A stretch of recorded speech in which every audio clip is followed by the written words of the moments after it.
Hari ini saya ingin membahas tentang topik yang mungkin sedikit kontroversial, yaitu tentang moralitas. Jadi begini, moralitas itu relatif alias tidak absolut. Misalnya, kalau kita membunuh kecoa, kita ini pahlawan. Tapi kalau kita membunuh kupu-kupu, kita tiba-tiba jadi orang jahat. Mengorbankan sapi bagi muslim adalah ibadah. Sementara itu ada kalangan tertentu yang malah mensucikan sapi. Menyembelih seekor ayam biasa saja. Tapi bayangkan jika kita menyembelih kucing, bisa jadi pidana. Nah, padahal semuanya sama-sama hewan. Lalu siapa yang bisa menentukan bahwa hewan ini boleh disembelih dan hewan tertentu tidak boleh? Kata Nietzsche, seorang filsuf Jerman, ini bukti bahwa moralitas pada kenyataannya memiliki standar estetika. Moralitas itu bukanlah sesuatu yang absolut atau universal. Artinya, apa yang dianggap benar atau salah, baik atau buruk, itu tidak sama untuk setiap orang, atau juga mungkin setiap budaya. Nah, menurut Nietzsche, moralitas diciptakan oleh manusia dan dipengaruhi oleh berbagai faktor, seperti misalnya budaya, sejarah, dan bahkan kekuasaan. Salah satu konsep penting dari Nietzsche adalah moralitas budak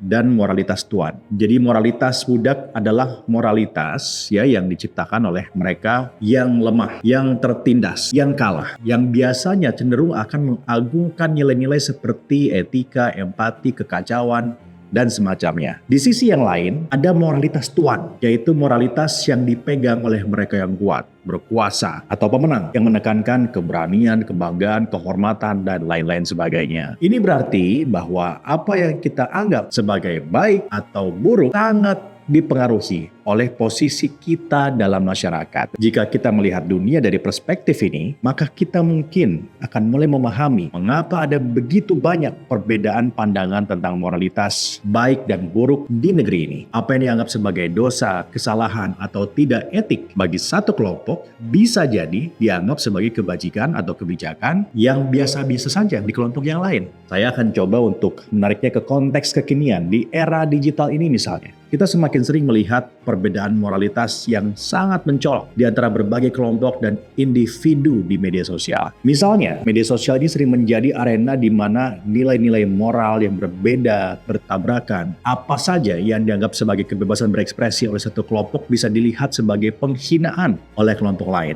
Ya, kata-kata kasar, caci maki, tuduhan, hinaan menjadi hal yang biasa saat seseorang berbeda pandangan. Saya sendiri mengalami ini saat saya memilih untuk memiliki pandangan politik yang berbeda. Ya, berbagai tuduhan dan juga caci maki sudah jadi makanan sehari-hari. Tapi ya itu, saya pahami ini sebagai perbedaan dan tidak akan mengganggu ketentraman batin saya juga. Kenapa? Karena saya sudah tahu bahwa standar moralitas memang bisa berbeda. Apa yang dianggap benar oleh satu kelompok bisa salah di mata kelompok lain. Apalagi ini politik, kawan. Apa yang kawan-kawan perjuangkan kemarin dengan sepenuh hati bisa jadi kecewa saat ini ketika malah di penghujung rata-rata merapat ke pemenang. Tapi penting untuk diingat bahwa pandangan Nietzsche ini bukan berarti dia mendukung relativisme moral secara mutlak, di mana semua tindakan dianggap sama validnya. Sebaliknya, dia menantang kita untuk berpikir kritis tentang asal-usul dan juga dasar dari nilai-nilai moral kita. Dia ingin kita melihat di balik tabir moralitas yang telah diajarkan kepada kita ini dan kita bertanya-tanya, siapa yang diuntungkan oleh moralitas ini? Apakah nilai-nilai ini benar-benar mencerminkan kebenaran atau hanya kepentingan kelompok tertentu? Misalnya, dalam dunia politik saat ini kita sering melihat penggunaan moralitas untuk membenarkan tindakan-tindakan tertentu pada saat-saat tertentu. Nah, kita ditantang